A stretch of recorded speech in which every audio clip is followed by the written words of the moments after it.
আগামীকাল দুপুর ২টায় জাতীয় সংসদের দক্ষিণ প্লাজায় বিএনপি চেয়ারপারসন বেগম খালেদা জিয়ার জানাজা অনুষ্ঠিত হবে।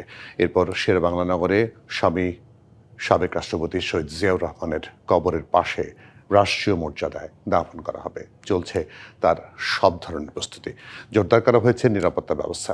বুধবার থেকে শুক্রবার পর্যন্ত পালন করা হবে রাষ্ট্রীয় শোক।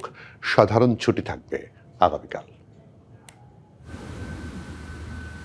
তিনবারের প্রধানমন্ত্রী ও বিএনপি চেয়ারপারসন বেগম খালেদা জিয়ার মৃত্যুতে রাষ্ট্রীয় অতিথি ভবন যমুনায় উপদেষ্টা পরিষদের বিশেষ সভা হয়। এতে ডাকা হয় বিএনপির মহাসচিব মির্জা ফখরুল ইসলাম আলমগীরকেও। সভায় সিদ্ধান্ত হয় বুধবার সাধারণ ছুটি সহ 3 দিনের রাষ্ট্রীয় শোক পালনের। আগামীকাল বুধবার বাদ জোহর জাতীয় সংসদের দক্ষিণ প্লাজা এবং এর সংলগ্ন মানিক মিয়া এভিনিউতে বেগম খালেদা জিয়ার জানাজা অনুষ্ঠিত হবে।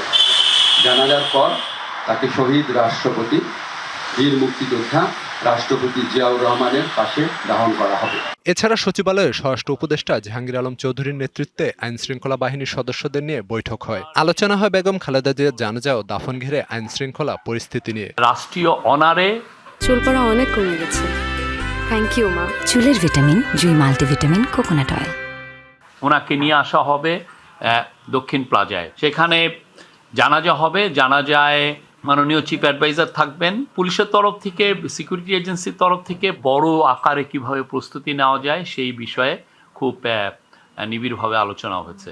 বুধবার দুপুরে জাতীয় সংসদ ভবন মাঠ ও মানিক মিয়া এভিনিউয়ে জানাজার পর শহীদ রাষ্ট্রপতি জিয়াউর রহমানের কবরের পাশে রাষ্ট্রীয় মর্যাদায় দাফন করা হবে বেগম খালেদা জিয়াকে। ওই স্থান পরিদর্শন করেছেন স্বরাষ্ট্র উপদেষ্টা।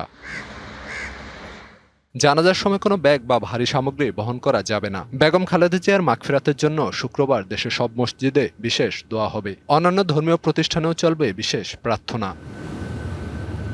Khalid Hasan, DBC news.